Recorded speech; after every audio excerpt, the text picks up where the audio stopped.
자, 그러면 봉선미 전문가 모셔보죠. 안녕하세요. 안녕하세요. 네, 반갑습니다. 네, 반갑습니다. 여러분의 돈을 키워드리는 마법 봉선미입니다. 마법봉, 네. 봉 잡았어. 올해 자동차 보험 손해율은 양호한 상태다 이런 뉴스가 있더라고요. 네, 손해보험 대표 상품은 자동차 보험이죠.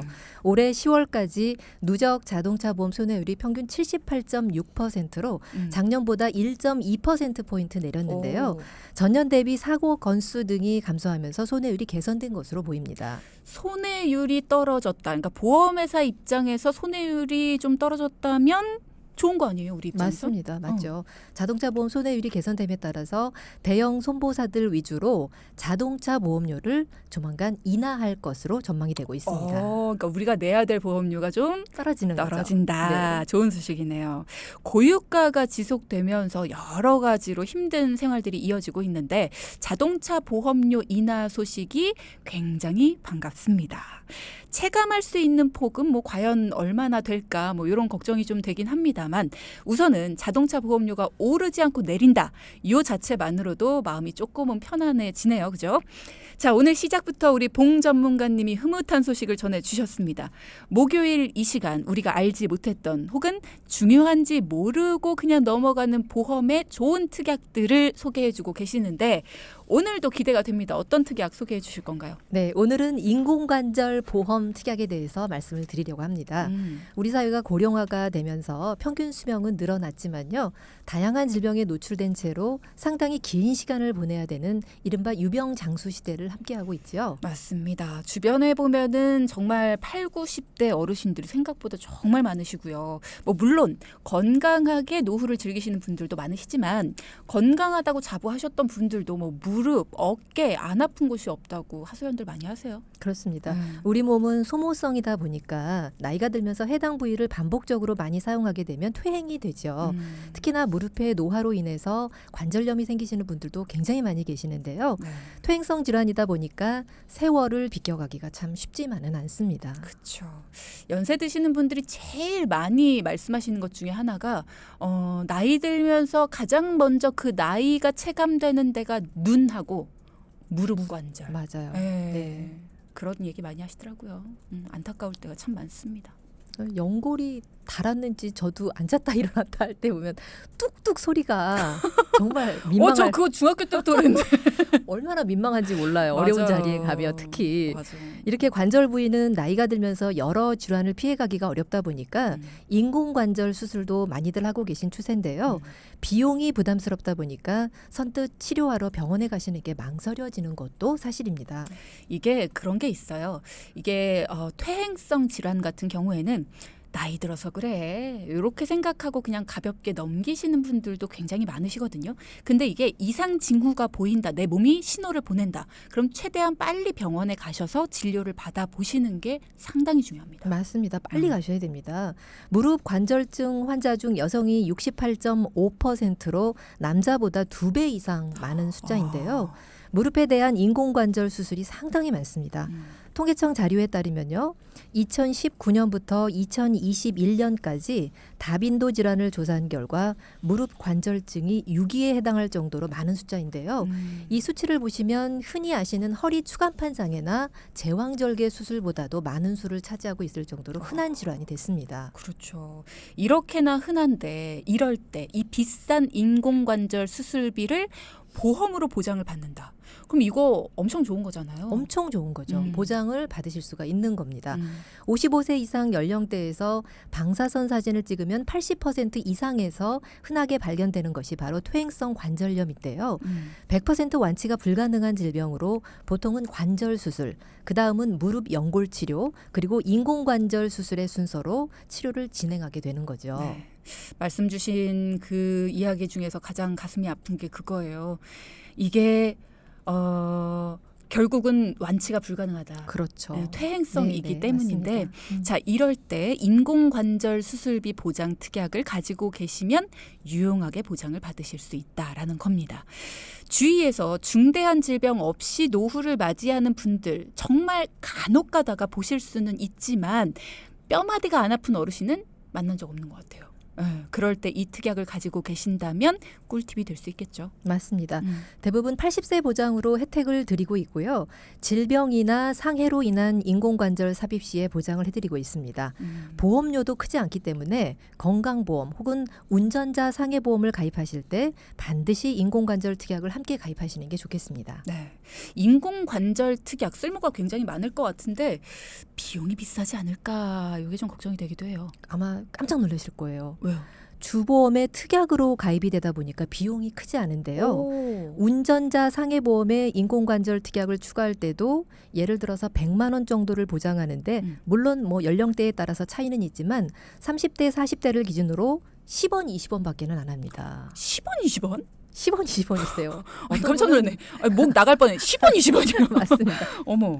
10원이에요. 10원. 어. 반드시 가입하시는 게 좋겠습니다. 굉장히 저렴하네요. 너무 저렴하죠. 아무래도 상해보험에 들어가는 특약이다 보니까 확률적으로 보장받을 가능성이 좀 없다. 뭐 이렇게 생각을 하는 건가요? 그렇게 생각하시죠? 그런데 또 장점이 뭐냐면 상해보험에 들어가 있는 인공관절 수술 특약으로도 질병 보장도 또 받으실 수가 있습니다. 이야. 물론 뭐 모든 회사가 그런 건 아니겠지만 뭐 대부분의 회사들은 운전자 상해보험에 인공관절 특약이 질병과 상해에서 모두 보장을 해주고 있고요. 그리고 예를 들어서 상해만 된다고 하더라도 상해 쪽에서 보장받을 확률이 떨어지는 건 맞지만 교통사고뿐만 아니라 일반 상해로 다쳤을 때 인공관절의 삽입도 이루어지고 있거든요. 10원, 20원 보험료로 보장받으실 수 있다라고 한다면 당연히 특약에 꼭 추가를 하셔야죠. 혹시 무릎뿐만 아니라 어깨나 다른 부위도 보장을 해줄까요? 보장을 해줍니다. 예. 무릎뿐만 아니라 네. 고관절, 어깨, 손목 등 인공관절 수술은 관절의 기능을 복구하기 위해서 인공관절을 사용해서 자연관절을 대체하는 수술인데요. 인공관절 수술 특약에 가입을 하고 계시다면 여러 부위의 수술에서 보장을 받으실 수 있겠습니다. 인공관절을 사용해서 자연관절을 대체하는 수술이기 때문에 다른 여러 부위의 수술에서도 보장이 가능하다. 그러면 이 특약을 만약에 내가 원한다. 설계사분한테 인공관절 수술 특약 넣어주세요. 이렇게 요청을 따로 해야 되는 거죠? 맞습니다. 요즘의 보험들은 아주 다양한 내용의 특약들 중에서 선택해서 조절하고 가입하는 시스템이다 보니까요. 그러니까 어려워. 그래서 어렵습니다. 특약들을 조합을 하는 형태가 많습니다. 원하는 특약만 넣을 수가 있는 거죠.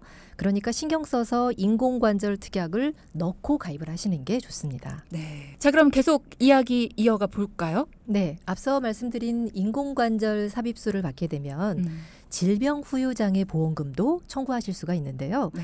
예를 들어 무릎 인공관절 수술을 양쪽을 받게 된다면 20% 질병 후유장애에 해당이 돼서요.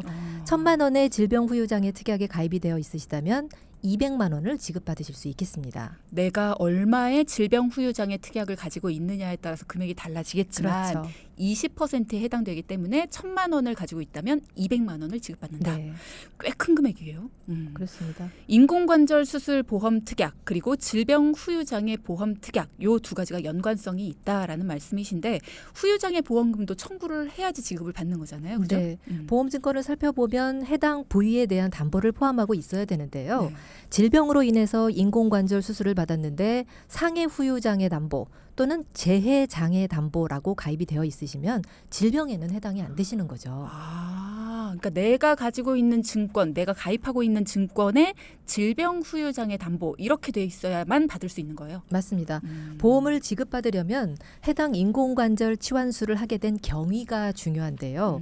우연한 외래 사고인지 또는 관절염 등으로 인한 질병인지 구분을 해야 되고요. 그에 따라 보장을 해줄 수 있는 담보 명칭이 달라집니다. 예를 들어 병원에서 발급받는 진단서상에 S코드라면 상해에 해당되겠고요. M코드라면 질병에 해당이 됩니다. 상해라면 상해 후유장애 보험 특약으로 그리고 질병이라면 질병 후유장애 보험 특약으로 보장을 받으실 수 있겠습니다. 난 이 코드 얘기할 때 제일 어렵더라고요. 병원에서 이제 코드 번호가 딱 찍혀서 나오는데 그러니까 그동안도 이게 진단서든 뭐 주실 때도 코드를 제대로 눈여겨본 적이 없거든요. 그렇죠. 관심이 사실은 없으셨죠, 지금까지는. 그러니까. 그래서 너무 어려운 것 같아요. 네. 하여튼 복잡하긴 합니다만 질병과 상해 둘 다 보장을 받으려면 질병 후유장애 특약, 상해 후유장애 특약 이게 둘 다 가입하고 있으면 되는 거잖아요. 맞습니다. 상해 후유 장애를 예를 들어보면은요. 교통사고로 고관절 치환술을 받았다면 30% 후유 장애에 해당되기 때문에 상해 후유 장애 1억 원을 가입하고 계시다면 1억에 대한 30%, 즉 3천만 원의 보험금을 받으실 수 있는 겁니다. 대부분 상해 후유 장애 특약은 보험료가 상대적으로 저렴하기 때문에 운전자 상해 보험뿐만 아니라 질병 보험에도 탑재가 되어 있는 경우가 많은데요. 네. 질병 후유 장애 보험은 따로 신경 써서 가입을 해 두시는 게 좋겠고요. 또 예전에는 간편 상품이라고 해서 약 드시는 분들이 가입하는 보험에는 질병 후유 장애를 아예 탑재를 하지 못하도록 해놨었기 때문에 그런데 지금은 가능하거든요. 그래서 그런 부분들 한번 신경을 좀 쓰시는 게 좋을 것 같습니다. 그렇군요.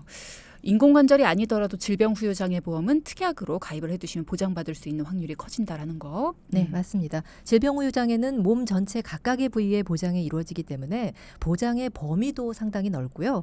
앞서 말씀하신 인공관절 수술은 질병으로 원인이 됐는지 상해가 원인이 됐는지 그 인과관계를 따져야겠습니다. 네.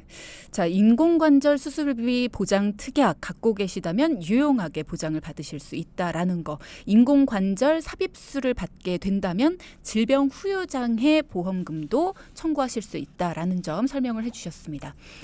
자, 만약에 보험 가입을 새로 해야 된다 혹은 보험 점검이 필요하다라는 생각을 하고 계셨다면 전문가의 도움 반드시 요청을 하시고요. 이 매달 내는 보험금이 우리 집 가정경제를 계속해서 위협하면 안 됩니다. 최소의 금액으로 꼭 필요한 것만 가입을 하셔야 된다는 거. 그렇기 때문에 돈키호테 전문가들과 꼼꼼하게 점검을 해보시고 상담 받으셔야 된다는 거.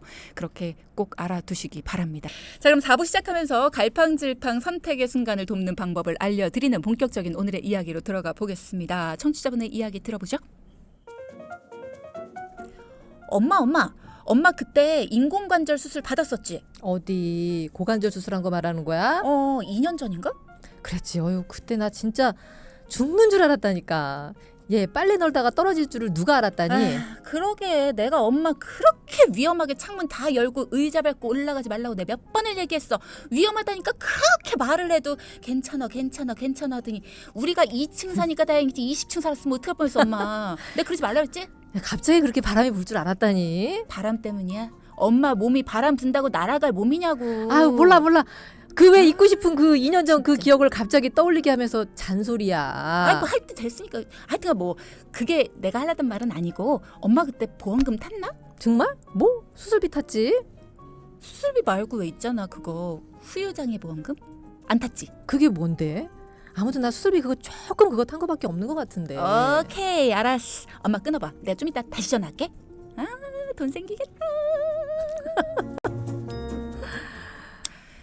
아무래도 따님께서 저희 방송을 들으신 것 같습니다. 그나저나 엄마 진짜 큰일 날 뻔했네요. 네, 저도 얘기 듣고 정말 깜짝 놀랐는데요. 2년 전에 빨래를 널다가 2층에서 추락하셨다고 하더라고요. 진짜 큰일 정말 날 조심하셔야 돼요. 뻔했어요. 왕왕 있으시더라고 이런 분들이. 그때 고관절에 인공관절 수술을 하셨는데 상해 수술비는 지급을 받으셨는데요. 상해 후유 장애 보험금은 지급되는지 모르고 청구조차 안 하고 계셨습니다. 진짜 안전이 최고라는 거 다시 한번 말씀을 드리고, 근데 얘기를 듣다 보니까 좀 화나는 게 수술비는 청구해서 받으셨다는 거잖아요. 그렇죠. 받으셨죠. 그러면 보험사에서 수술비 청구하셨죠? 네, 알겠습니다. 드리겠습니다. 어머 고객님, 근데 상해 후유 장애 보험금도 청구하실 게 있으시네요. 이것도 드리겠습니다. 해야 되는 거 아니에요? 그러면 얼마나 좋겠습니까? 안 하지만 해요? 보험회사는 안 하시죠. 안 하죠. 보험회사는 청구된 사안에 대해서만 지급을 검토하는 경우가 많고요. 청구할 때만 시야가 좁아지네요. 그렇죠. 보험금을 청구할 때 청구 서류에 수술비를 청구하는지 실손 의료비인지 입원비인지를 고객이 작은 박스에 체크를 해서 접수를 하게 되어 있어서요. 반드시 청구하실 때 잘 모르겠다 싶으시면 전체를 다 체크해서 청구를 하시는 게 좋습니다. 보험사 직원이 알아서 청구하지 않은 보험금까지 꼼꼼하게 챙겨주지는 않거든요. 본인이 챙기셔야 되겠습니다. 자, 일단은 우리가 스스로 알고 있어야 된다. 이 부분이 일단 첫째입니다. 전문가가 내 옆에서 챙겨주는 것도 물론 중요하고 좋습니다만 내가 먼저 알고 있는 거, 내가 알고 있는 것과 모르는 것은 천지 차이니까요. 내가 알고 챙기는 것도 중요하다라는 거. 자, 그분은 이제는 보험금 청구하셨 청구했을까요? 어때요? 네, 물론 청구했고요. 음. 조사가 끝난 후에 지급될 걸로 생각을 하고 있습니다. 아, 다행이네요. 열심히 보험료 납입하셨을 텐데 몰라서 청구 못하는 건 너무 아깝죠. 근데 그런 거 좀 궁금한 것 같아요. 혹시 보험금을 청구하기 전에 가지고 있던 보험이 만기가 되거나 아니면은 이 보험을 해지하고 다른 보험으로 바꾸거나 뭐 이런 네. 경우 있잖아요. 네네. 그러면은 보장을 받을 수가 있나요? 보험 사고가 일어난 시점이 중요한데요. 어. 지금은 보장의 기간이 끝났거나 보험이 실효됐다 하더라도 사고가 난 시점에 보험을 정상적으로 유지하던 중이라면 물론 보장을 받으실 수 있으니까요. 증권의 내용을 잘 살펴보시고 날짜를 한번 확인하시는 게 좋겠습니다. 그러니까 지금은 내가 안 가지고 있는 보험이어도 사고가 났던 그 시점에 가지고 네. 있었다면은 지급이 된다. 다행입니다. 근데 2년 전 사고면 보험 가입을 하는데 좀 제한이 있지 않을까 싶은데요. 네, 평소에 뭐 약을 드시는 것도 없고 건강하시지만 입원력이 길다 보니까 왜냐하면 인공관절 수술을 받다 보면 또 입원을 오래 하셨잖아요. 건강체로 가입하시는 데는 제한을 두고 있는 회사들이 대부분인데요. 네. 간편보험은 315, 325 등 기간에 맞게 조건을 맞출 수만 있다면 충분히 보험 가입이 허락이 되기 때문에요. 기존에 가입하고 계시던 내용 중에서 유지해야 할 보험과 또 리모델링해야 하는 갱신형 상품들에 대해서 안내를 해드렸습니다. 네. 이래서 전문가 필요합니다. 같은 상황인데도 여러 가지 방법들이 있다 보니까 어떤 일이든지 전문가와 상의를 하는 게 맞는 것 같다는 생각이 들어요. 방송을 하다 보면 저런 방법도 있구나 감탄을 할 때가 참 많아집니다. 여러분도 청구 못하신 보험금 또는 질병이 있으셔서 보험 살펴보는 걸 미루기만 했다. 이럴 때 상담을 통해서 다양한 방법으로 해결책을 받아보실 수도 있으니까요. 전문가에게 도움 요청하시면 좋을 것 같습니다. 도와주세요라고 보내시면 되겠어요. 네, 맞습니다. 지금의 보험 내용은 여러 가지 상황에서도 가입 가능한 다양한 내용들을 가지고 있고요. 또 회사별로 다양한 플랜과 또 상황들의 대처를 하고 있습니다. 알아보고 고민을 하시는 게 큰 도움으로 다가오지 않을까 하는 생각입니다. 네. 자, 여러분의 궁금증 해소해 보겠습니다. 1742님께서 관절 수술비 보험을 들고 싶은데 몇 세까지 가능한가요? 네. 라고 하셨어요. 우선 관절 수술 같은 경우는 보험의 그 보장의 기간의 만기가 80세로 대부분 회사가 제한을 두고 있거든요. 그래서 80세 전에 가입이 되는 것 같고요. 그다음에 이제 워낙에 상해보험에 아까 말씀드렸듯이 상해보험에다가 그 인공관절 특약을 넣는다 하더라도 질병 상해 보장을 다 받을 수가 있기 때문에 상해보험은 가입이 까다롭지가 않거든요. 입원과 수술을 하셨다고 하더라도 그 달만 아니면 모두가 다 가입이 가능한 게 상해 수술 그 보험이기 때문에 그쪽에다가 넣으시면 전혀 상관없이 가입이 가능하실 것 같습니다. 그러면 연세가 많으시다면 비용이 좀 비싸지지 않나요? 상해보험은 물론 직업과 직무에 따라서 위험도를 체크를 하긴 하는데요. 워낙에 상해보험 자체가 10,000원 또는 5,000원으로도 가입이 가능한 회사들이 있기 때문에 충분히 가입이 가능합니다. 그렇군요. 네. 자, 그리고 또 질문 주신 분이 김지연님께서 인공관절 얘기를 하시니까 저희 엄마가 양쪽 다 인공관절 수술을 하셨거든요. 몇 주 전엔 저희 고모도 하셨고요. 상당히 좋은 보험인 것 같은데 수술을 하셨어도 가입이 될까요? 라는 말씀 주셨네요. 질병보험에 인공관절 특약을 넣는 데는 조금 불편함이 있으시겠지만 상해보험 쪽에는 인공관절 특약을 넣으실 수가 있을 것 같고요. 또는 언제 어떻게 수술을 하셨는지 입원력은 어떻게 되는지를 고지를 하고 나면 회사별로 심사를 통해서 인공관절에 해당하는 부분은 특약을 빼라 아니면 넣어도 상관이 없다. 심사가 나올 걸로 생각을 하고 있습니다. 그러니까 케이스 바이 케이스로 우선은 심사를 한번 받아보시는 게 좋을 것 같아요. 앞서 이렇게 인공관절 수술 특약과 그리고 또 후유장애 네. 관련해서도 특약 이 두 가지가 도움을 드릴 수 있다라고 했는데 후유장애 특약은 어때요? 후유장애 특약 같은 경우는 제가 앞서 말씀드린 것처럼 예전에는 약을 투약하고 계신 분들이라든지 그런 분들은 아예 가입 자체가 불가했었거든요. 그런데 지금은 간편상품이라고 해서 약을 드시는 분들이라든지 또는 수술이나 입원력이 있으신 분들 같은 경우도 질병 후유장애를 가입을 하실 수가 있게끔 그렇게 열어두고 있습니다. 그래서 한번 알아보시는 게 좋은데요. 물론 상해 후유장애보다는 질병 후유장애가 받을 확률이 더 많기 때문에 보험료 면에 있어서는 상당히 더 비싸겠죠. 그러다 보니 보험의 기간을 상해 후유장애 특약은 100세 만기로 두더라도 질병 후유장애 특약 같은 경우는 80세 정도로 보험의 기간을 약간 좀 단축시키면 보장의 사이즈를 조금 키우더라도 보험료를 줄일 수가 있거든요. 그래서 그런 방법으로 한번 설계를 받아보시는 게 좋을 것 같고요. 후유장애에 대한 질문들이 좀 많으신 것 같아요. 그래서 다음 주에는 제가 질병 후유장애 또는 상해 후유장애 특약에 대해서 한번 뭐 방송으로 좀 설명을 드리면 어떨까 그렇게 좀 계획을 하고 있습니다. 네, 후유장애에 대한 질문 주신 분들은 오늘 답변을 안 드리겠다라고 봉선미 전문가께서 다음 주에 꼭 선언을 들으셔라. 하셨습니다. 선언을 하셨어요. 네, 네. 질문 주신 분들은 오늘 답변 안 드리겠습니다. 네, 3544님, 8764님 모두 다 다음 주를 기대해 주시면서 일단은 네, 여러분의 궁금증 해소해봤습니다. 오늘의 포인트 짚어볼까요? 첫째, 인공관절 수술 보장 특약 쓸모 있습니다. 네, 둘째, 보험금 청구는 내 보험을 잘 알아야 알뜰하게 청구할 수 있습니다. 네, 두 가지 포인트 짚어주셨고요. 자, 오늘도 수고 많이 하셨습니다. 고맙습니다. 감사합니다. 방송 중에 상담해드리는 내용은요, 청취자 여러분의 올바른 투자 판단을 위해 참고로 드리는 말씀입니다. 금융상품 가입이나 해지 같은 판단은요, 스스로의 책임으로 결정하셔야 한다는 점 여러분 꼭 기억하시기 바랍니다.